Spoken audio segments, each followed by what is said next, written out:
first transmission didn't crackle. It screamed into Riley Carter's headset. Not a human scream. A raw, metallic shriek that dissolved into the wet crunch of something heavy hitting concrete, swallowed instantly by churning water. Riley jerked upright in the control chair. Ravens Point hydroelectric dam. Her own wide, tired eyes stared back from the dark window. Outside, the Klamath River churned like liquid obsidian under the pre-dawn sky of the Cascade Mountains. The massive dam, usually a point of grim pride, suddenly felt like a tomb, holding back a monster. Control, repeat transmission, identify. Riley barked, adrenaline burning away her exhaustion. Only the deep from of the dam answered. Then, cutting through the static like a rusty blade, a voice, warped and thick with liquid. He's in the water. Her fingers flew over the console. Turbines, green, reservoir, fine, spillway, locked, no alarms, just the rivers in different pulse, and that impossible, chilling voice. She logged it as an explained comms anomaly. 6 months alone at Washington's most remote dam deep in Gifford Pinchot National Forest. Isolation messed with your head. It had to. But it happened again the next night, and the next. Never the same voice, a rasping whisper, a ragged gasp, but always the same desperate message. Cold, so cold, can't breathe. The lights went out. Each time, the dam's system showed perfect operation. Each time, a shiver crawled up Riley's spine that had nothing to do with the cold control room air. Ravens Point felt forgotten. Only a dangerous road or an expensive helicopter could reach it. The massive concrete structure seemed to soak up sound and light. Riley's predecessor, Hank Dawson, vanished 3 months ago during a routine spillway check. They found only his hard-hit bobbing near the thunderous falls. Officially, a tragic slip. Unofficially, exhaustion, maybe depression. Riley, escaping a divorce and lured by solitude and big hazard pay, took the job. Now the solitude felt suffocating. Then came the stormy Tuesday. The transmission wasn't just a voice, it was pure animal terror, ripped short by a sickening wet thud. At the same instant, Monitor 7, showing the dark mouth of the main intake grates deep underwater, flickered violently. For 2 seconds, the screen cleared. A pale, bloated hand, fingers spread in panic, pressed against the thick steel bars, before being violently yanked into the blackness. Riley slammed the red alarm button. Klaxons screamed through the concrete halls. Training kicked in. Emergency shutdown. Distant shouts echoed as the small crew scrambled. Dive teams searched the churning water near the intakes with bright lights. They found nothing. No body, just the cold suck of the turbines and river silt. The corporate investigator arrived next morning. Silas Thorne, sharp suit, sleek tablet, smelling faintly of expensive cologne and pured out. Operator Carter, Thorne said, barely looking up. High stress, deep isolation, the Hank Dawson thing. Documented phenomenon. Hallucinations under pressure. He tapped his tablet. Sensors show 0 issues. Monitor 7 flickers. It's noted. A thin, empty smile touched his lips. Use your vacation time. We care about our people's minds. Riley saw the verdict in his cold eyes. He hadn't even listened to the audio files she saved. It wasn't a hallucination, Mr. Thorne, she insisted, voice tight. Someone was down there. Someone died. According to the ghost hotline, Thorne raised a perfect eyebrow. His laugh was dry. Focus on your dials, Miss Carter. Leave the detective work. If there's a body, the river will give it up. Probably some drowned drifter miles away. He left, taking his cologne and fake concern. The transmission stopped after Thorne left. The silence pressed down. It felt like the dam was holding its breath. Riley became jumpy. The hum of machines sounded like whispers. Shadows seemed to move. The image of that waterlogged hand haunted her. Was it Hank? Why warn her? She was just the night watchman in this concrete tomb. Driven by fear and anger, Riley dug where Thorne wouldn't look. Late nights, using a backdoor Hank showed her. She hacked old records. She checked dates, pressure logs, inspection notes. Small problems first. Weird pressure spikes weeks before Hank vanished, written off as sensor drift. Then worse, work orders for critical checks. Main intake grates, signed by Thorne himself, marked done. No problems, but no engineer reports, no photos, no proof the work was done.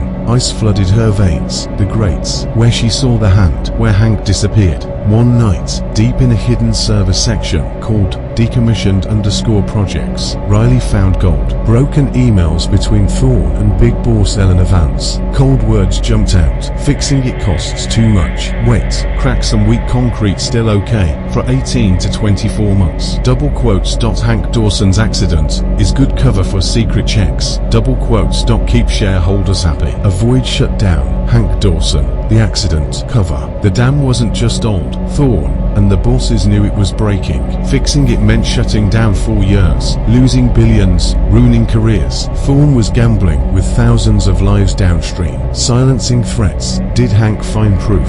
Did he become a problem Thorne erased? The transmission started again. The night Riley understood the horror. This time, the voice was clearer, choked with water and fear, and chillingly familiar. Riley, the grates. They knew. Hank's voice, full of terror. Thorne. He was there. He pushed. Riley screamed, not at the voice. Every light in the huge control room died, plunging her into choking blackness. The deep thrum of the dam vibrated the floor, suddenly loud and angry. Emergency lights should have come on. Nothing. Only terrifying dark and shaking. Red lights finally flickered on, making long, jumping shadows. On monitor 7, the screen wasn't black. It showed the intake grates. Something big, wrapped in dark plastic, was caught on the steel bars. The powerful current dragged it slowly, terribly, through the gaps. Then, a new sound cut the groaning dark. Not the radio. The heavy clang of the control room's outer blast door unlocking. Footsteps, heavy, deliberate, on the metal floor outside. More than one pair. Thorne. He wasn't supposed to be here. He knew she knew. Sharp panic seized her. He tracked her hacking. He was here to make her vanish like Hank. Another accident. The transmissions, warnings, or a trap. Did Hank's ghost try to save her, or mark her? Run. Only run. The footsteps reached the door. The lock burst. Riley moved fast. She grabbed Hank's heavy maglite strapped under the console, yanked open the small, hidden service hatch in the floor, leading down into the dam's wet, narrow guts, and dropped into roaring darkness just as the door hissed open. The tunnels were tight, lined with slippery pipes, filled with the deafening roar of trapped water and straining turbines. The air stank of damp, ozone, and rust. Riley ran, flashlight beam jumping off wet walls, breath ragged. The sounds of chase followed, heavy boots, shouts eaten by the noise. Thorne brought help. She needed the service elevator halfway through this concrete maze, leading up to the spillway deck and the storm outside. She skidded around a corner and stopped dead. The tunnel ahead wasn't just wet, it was flooded, icy. Fast water surged knee-deep over the walkway, pouring from a broken pipe. The force knocked her back. This wasn't a leak, this was a disaster. Thorne skipped repairs. The safe cracks had broken, trapped, water rising fast, the roar a physical punch. The flashlight beam shook, catching something pale stuck on a ladder rung in the flood downstream. A hand, bloated, white, just like the one on the monitor. Hank's end, or hers. Riley. The voice wasn't in her ears this time. It vibrated through the concrete under her hands, hummed in the rising water, a chorus of drowned whispers. Too late. The way is shut. Thorne's voice cut through the noise from behind. Closer, loud on a bullhorn, but warped. Carter, stop.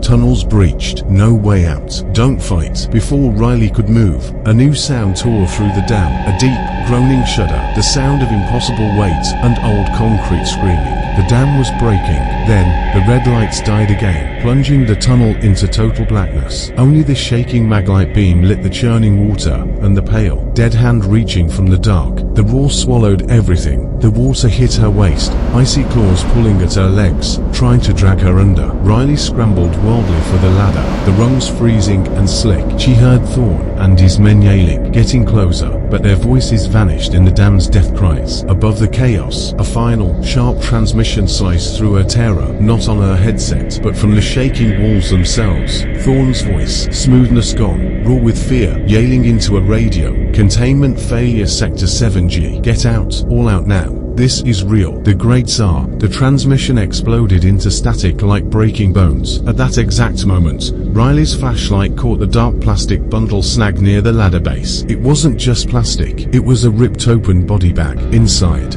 lit by the stark beam, a pale, waterlogged face stared up. Not Hank, David Chen, a structural engineer transferred off-site 6 months ago after making trouble. Another silenced voice. The water slammed against her ribs, hitting like a truck. The dam groaned louder, huge cracks booming deep inside. Riley lunged for the ladder, fingers closing on the freezing rung, just as a massive piece of the tunnel ceiling behind her crashed down. Tons of concrete and a wall of water buried the passage, cutting off the chase under the wreckage. She climbed blind, pure terror pushing her, the maglite clenched in her teeth. Up, through the shuddering dark, towards the spillway hatch. She burst out into howling wind and stinging rain. Raven's Point was chaos. Alarms wailed uselessly. People scrambled like insects in the storm. Below, the Klamath raged free. White water boiled where the spillway crumbled, huge chunks vanishing into the fury. Silas Thorne stood near the elevator controls, suit soaked, yelling frantic orders into a satellite phone, his face tight with panic. He saw her, their eyes locked across the rain-lashed deck. In his, she saw no shock,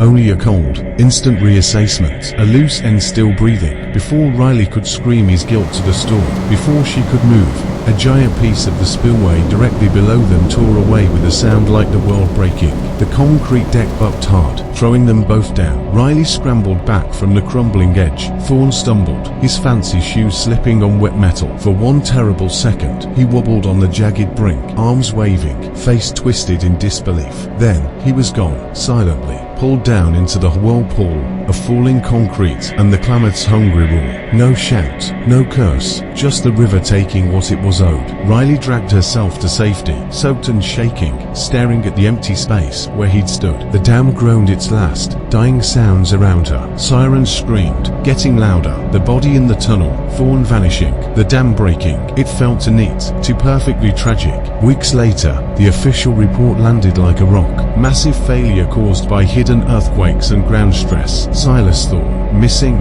likely dead. Hank Dawson and David Chen, sad. Separate accidents before the big one. Riley's story about the voices, the hand, the body. Thorne's emails, dismissed. Trauma, isolation, stress, the hidden files. Lost when systems crashed. Riley quit. She took her last big paycheck and ran to a lonely cottage on the Oregon coast. She tried to drown the Klamath's roar with the Pacific sigh, but the static never really left. Late at night, when storms shake the windows, she sometimes hears it, a faint, wet whisper in the noise, pieces of drowned warnings. He's in the water, they knew. And sometimes, watching news about the huge cleanup at Raven's Point, the lawsuits, the poison river, she wonders, did Thorne really slip, or was he pulled, dragged down by unseen, waterlogged hands wanting payback? The river, the experts say, keeps its secrets, but Riley Carter knows better. The truth is down there, tangled in the broken grates, rusting beside the bones they try to bury, waiting for the current to spit it out, or maybe waiting for her, the only one who heard the static screams. The quiet now, she feels deep down, is just the river holding its breath and listening.